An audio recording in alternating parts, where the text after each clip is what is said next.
공탁을 그 원인에 따라서 이제 분류하면 그 종류로는 변제, 이 담보, 나중에 가서 보겠지만 이거는 이제 법원에서는 보전공탁이라 하는데 3. 집행공탁 4. 보관공탁 5.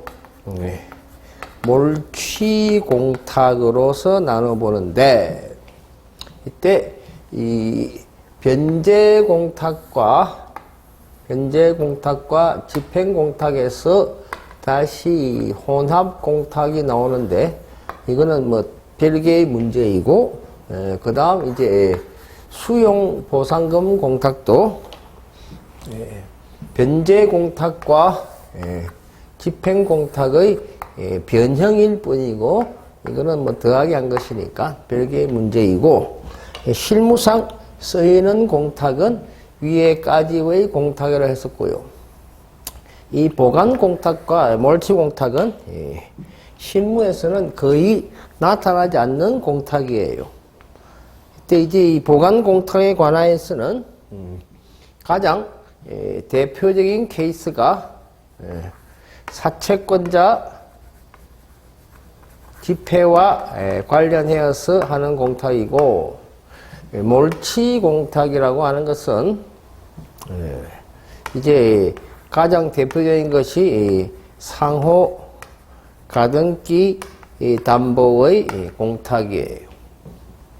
사채권자 집회의 소집이거나 또는 뭐 의결권 행사에 관하여서 사채권을 보관한다는 부분에 관하여서는 앞 시간에 설명을 드렸고 이제 상호 가등기 담보 그 다음 뭐 소명에 가름하는 보증 뭐 하고 그러는데 그건 현실적으로 존재하지는 않고 그래도 몰취공탁이 있다면 상호 가등기 담보인데 우선 이 상호 가등기라고 하는 것은 상호 등기 상호의 등기에 대한 가등기 뭐 쉽게 물론 뭐 할 것인데 이 상호 가등기는 이제 부동산의 경우에 부동산 가등기는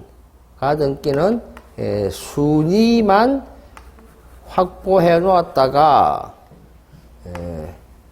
이제 본등기를 하면 그제서야 비로소 물권 변동이 생기면서 권리를 가지게 되겠지만 상호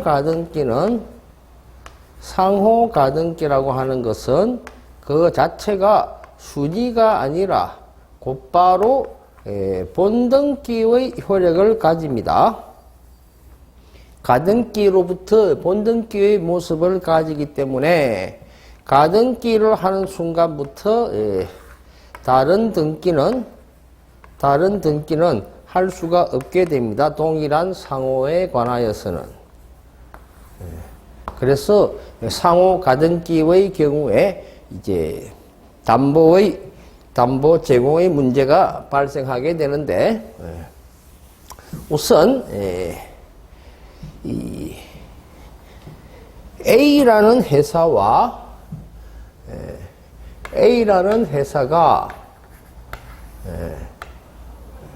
상호를 변경하려면 그래서 이제 상호 변경의 하기서 이제 B 회사로 등기해가는 과정에서는 상호 변경을 하기 위해서는 주주총회의 결의가 있어야 되고요. 주주총회의 결의를 하기 위해서는 이사회의 결의를 거쳐야 되겠죠. 근데 결의하려면 주주총회가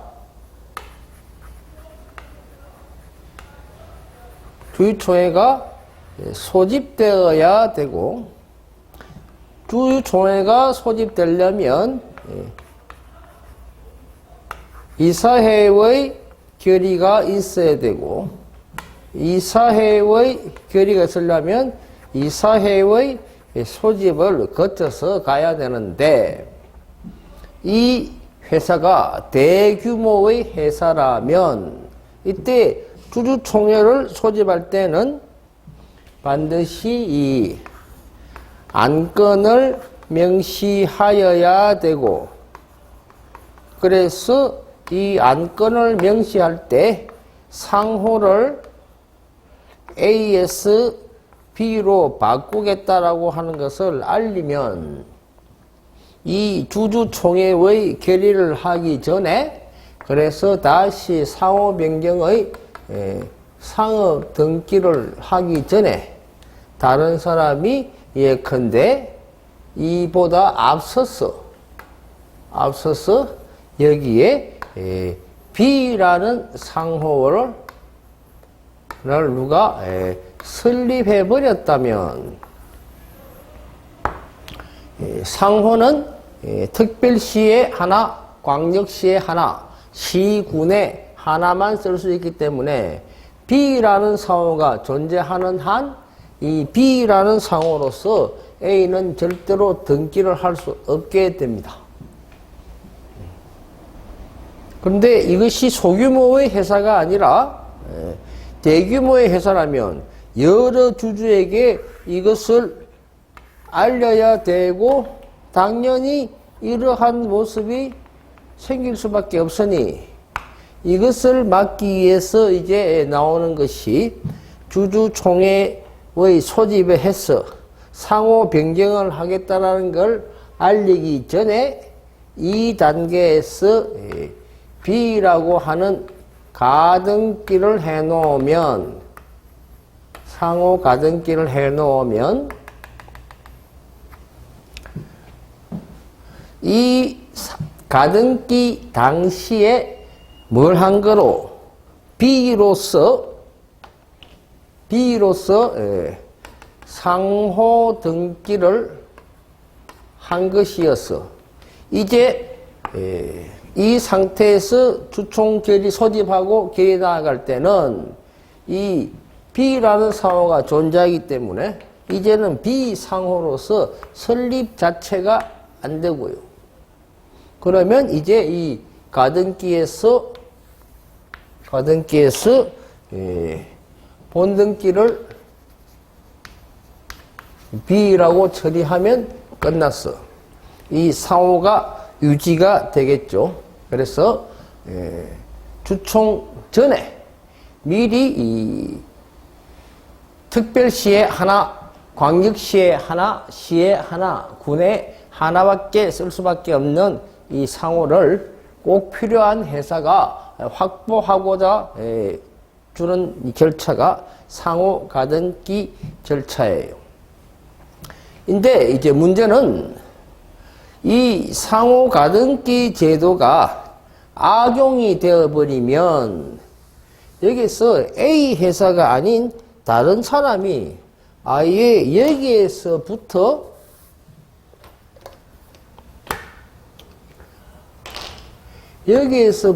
다른 사람이 B라고 가등기를 해 놓으면 A는 이제 죽어도 뭐로 바꿀 수 없다고요? B로는 바꿀 수가 없는 거예요. 만약에 아예 다른 사람이 B로 가등기를 해 놓았다면 A는 죽어도 B라는 상호를 쓸 수 없게 되는 겁니다. 뭐 할 때까지 A가 B라는 상호를 쓰기 위해서는 이로부터 어떻게든 대가를 치르고 가져올 뿐이지 해결할 방법이 없습니다. 그래서 꼭 필요한 사람이 쓸 수 없는 모습이 생길 수도 있죠. 그래서 이 상호 가등기 제도는 다른 사람이 미리 써가지고 이걸 못하게 하는 것을 해주는, 이걸 하게 해주는 효력과도 있는 반면에 또 나쁜 마음을 먹고 작심하고 덤벼들어 버리면 다른 사람이 꼭 써야 될 것을 못 쓰게 막아버리는 단점도 존재하게 되는 겁니다. 그래서 이 상업등기 쪽으로 가게 되면 이렇게 상호의 가등기를 할 때는 담보를 제공하게 합니다. 그보다 앞서서 이 가등기를 한 다음에는 반드시 2년 안에 본등기를 해야 되고요. 2년 안에 본등기를 해야 되고, 그 다음 2년 안에 본등기를 하지 않으면 가등기를 상호 가등기는 직권 말소해버립니다. 직권 말소하도록 하고, 한편 이렇게 본등기를 안 했다라는 것은 적어도 얼마 동안에는 2년 동안에는 다른 사람들이 이 상호 사용을 못하도록 방해했다라는 것이니까 그에 대한 징벌이 나가게 되는 거예요. 따라서 이제 이 가등기 할 때는 2년에 본등기 하겠다고 하는 예정 기간에 따라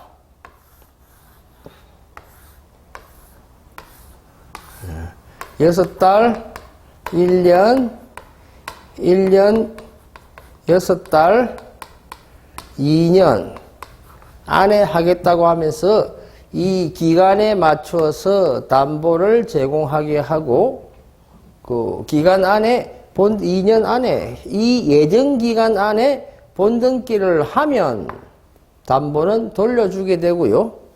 예정 기간 안에 본등기를 하지 않으면 그 상호 가등기를 직권 말소하고 여기에 대한 담보는 안 하면 이때는 담보를 국고에 귀속시켜 버립니다. 즉 국가가 빼앗아 가버리게 됩니다.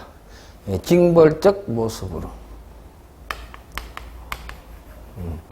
그래서 이 국가가 빼앗아 간다라고 해서 담보를, 이 공탁을 몰취공탁이라고 합니다.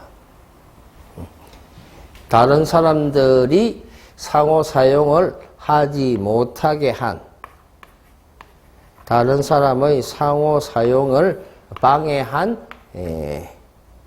방해한 징벌로서 담보를, 예정기간에 정해진 담보를 국고에 집어넣어 버려서 우리는 이 공탁을 몰취공탁으로 부르는 겁니다. 그래서